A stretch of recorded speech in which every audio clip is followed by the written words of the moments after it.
Congress party Indiramma రాజ్యం అధికారంలోకి వచ్చిన మరుక్షణం నుంచే ఈ రాష్ట్రంలో నిరుద్యోగ యువతీ యువకులకి ఉద్యోగ అవకాశాలు కల్పించడంలో ప్రధానమైనటువంటి దృష్టి సారిస్తూ రాగానే మొదటి 3 నెలల్లోనే 30,000 మందికి నిరుద్యోగ యువతీ యువకులకి అపాయింట్మెంట్ ఆర్డర్స్ ఇచ్చి ఉద్యోగాల్లో చేర్పించిన సంగతి కూడా మీ అందరికీ తెలిసింది. ప్రధానంగా గ్రామీణ ప్రాంతాల్లో ఉన్నటువంటి పాఠశాలల్లో కానీ అర్బన్ సెంటర్స్లో ఉన్నటువంటి వాళ్ళు కానీ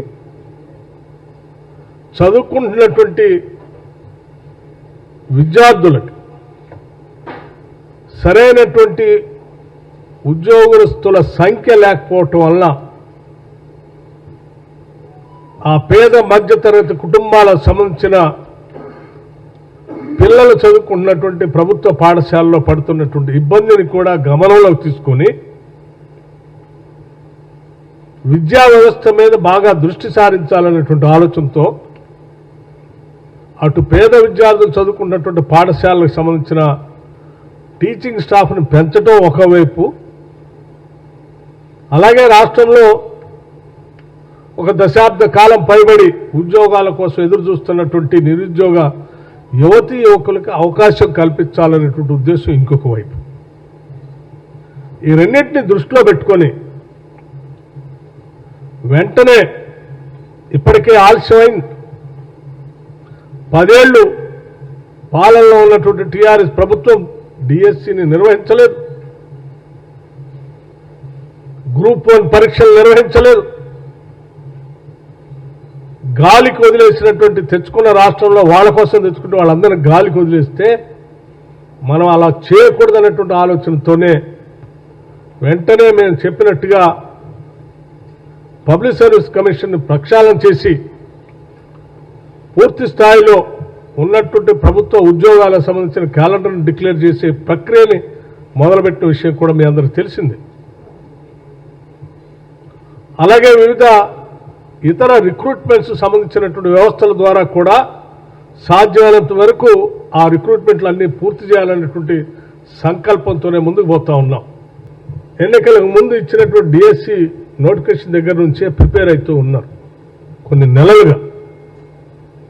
ఇంకా ఆలస్యం అయితే ఇబ్బంది అవుతున్నటువంటి ఉద్దేశంతోనే వెంటనే నోటిఫికేషన్ ఇచ్చి ఎగ్జామ్ కండక్ట్ చేయాలనే ఆలోచనతో ముందుకు పోతా ఉన్నాం. జూలై 18 నుంచి ఆగస్ట్ 5 వరకు. 19 ఫిబ్రవరి 2024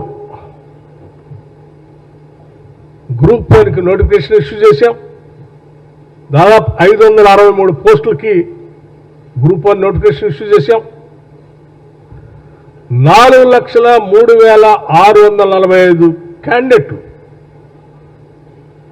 అప్లై చేసుకున్నారు. 3,02,172 మంది అభ్యర్థులు గ్రూప్ 1 పరీక్షకి 9/6/2024 నాడు అపియర్ కూడా అయ్యారు. రిజల్ట్స్ కూడా ప్రకటించాం.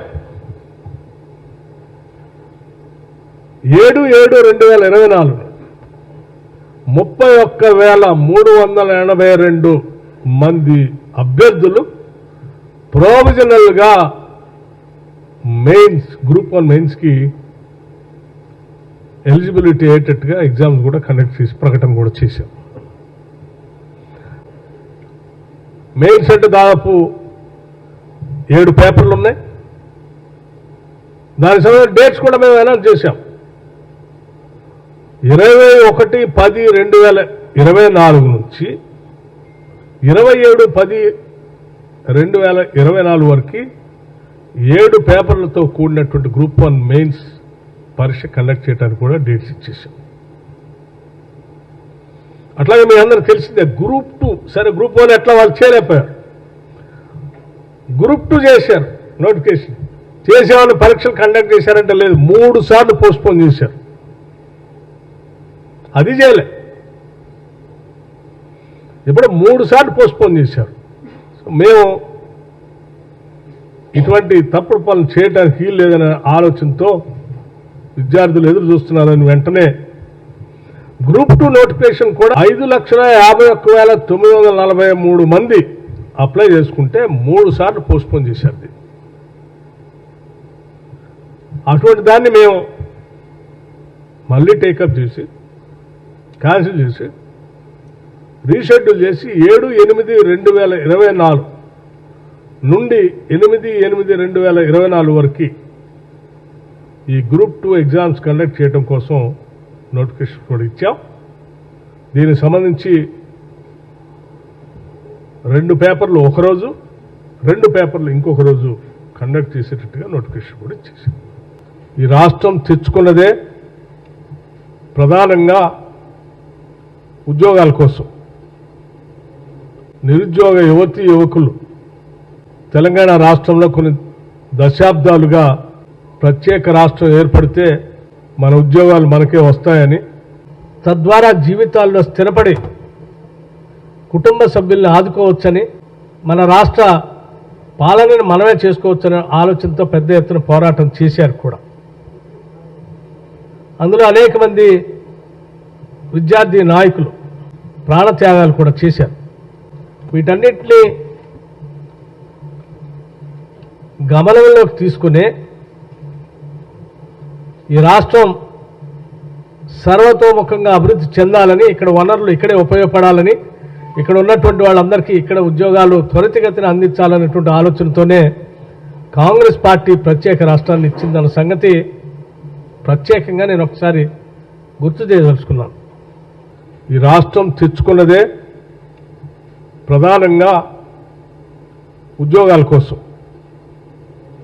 నిరుద్యోగ యువతీ యువకులు తెలంగాణ రాష్ట్రంలో కొన్ని దశాబ్దాలుగా ప్రత్యేక రాష్ట్రం ఏర్పడితే మన ఉద్యోగాలు మనకే వస్తాయని, తద్వారా జీవితాల్లో స్థిరపడి కుటుంబ సభ్యుల్ని ఆదుకోవచ్చని, మన రాష్ట్ర పాలనను మనమే చేసుకోవచ్చనే ఆలోచనతో పెద్ద ఎత్తున పోరాటం చేశారు కూడా.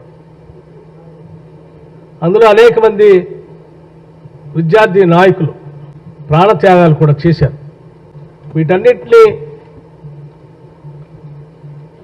గమనంలోకి తీసుకునే ఈ రాష్ట్రం సర్వతోముఖంగా అభివృద్ధి చెందాలని, ఇక్కడ వనరులు ఇక్కడే ఉపయోగపడాలని, ఇక్కడ ఉన్నటువంటి వాళ్ళందరికీ ఇక్కడ ఉద్యోగాలు త్వరితగతిన అందించాలనేటువంటి ఆలోచనతోనే కాంగ్రెస్ పార్టీ ప్రత్యేక రాష్ట్రాన్ని ఇచ్చిందన్న సంగతి ప్రత్యేకంగా నేను ఒకసారి గుర్తు చేయదలుచుకున్నాను. డిఎస్సి సంబంధించి నేను మరొక మాట కూడా మీకు ఇంకో శుభవార్త చెప్తా ఉన్నాం. ఇప్పుడు మేము కండక్ట్ చేసే డిఎస్సి సంబంధించినటువంటి 11,000 ఉద్యోగాలే కాకుండా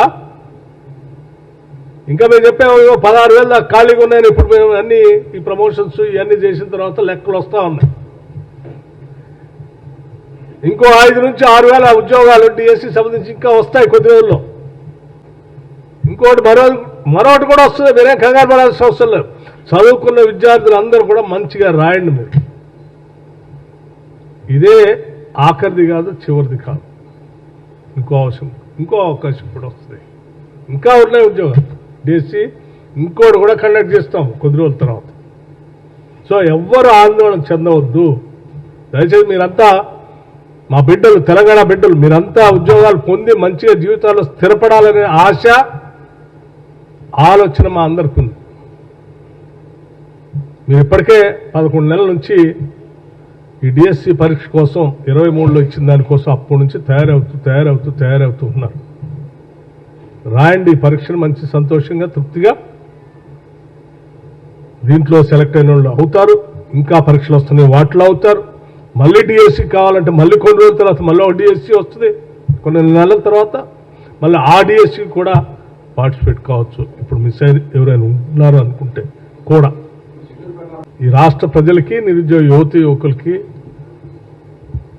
మీ భవిష్యత్తుని కాంక్షించేటువంటి ప్రభుత్వంగా, మీ భవిష్యత్తే రాష్ట్ర భవిష్యత్తుగా భావిస్తూ ఉన్నాం. మీరందరూ మంచిగా పరీక్షలు రాసి ఉద్యోగాల్లోకి వచ్చి ఈ రాష్ట్ర భవిష్యత్తుకి, మరీ ముఖ్యంగా పేద బడుగు బలహీన వర్గాలు చదువుకునేటువంటి ప్రభుత్వ పాఠశాలకు సంబంధించి త్వరితగతిన టీచర్స్ కావాలి మనకి. ఇప్పటికే ఇన్ని వేల ఉద్యోగాలు ఖాళీగా ఉండి విద్యాబుద్ధులు పొందలేక ఆ బిడ్డలు అల్లాడిపోతా ఉన్నారు. 10 ఏళ్ళు వాళ్ళ గురించి ఆళ్ళ పాలన ఎవరు పట్టించుకోలే. మీరు తొందరగా పరీక్షలు రాసి టీచర్లుగా తయారై త్వరితగతిన అక్కడికి వెళ్ళి వాళ్ళకి విద్యాబుద్ధులు నేర్పి ఈ సమాజాన్ని ముందు నడిపించాల్సిన తీసుకుని పోవాల్సిన బాధ్యత మీ అందరిపైన ఉంది.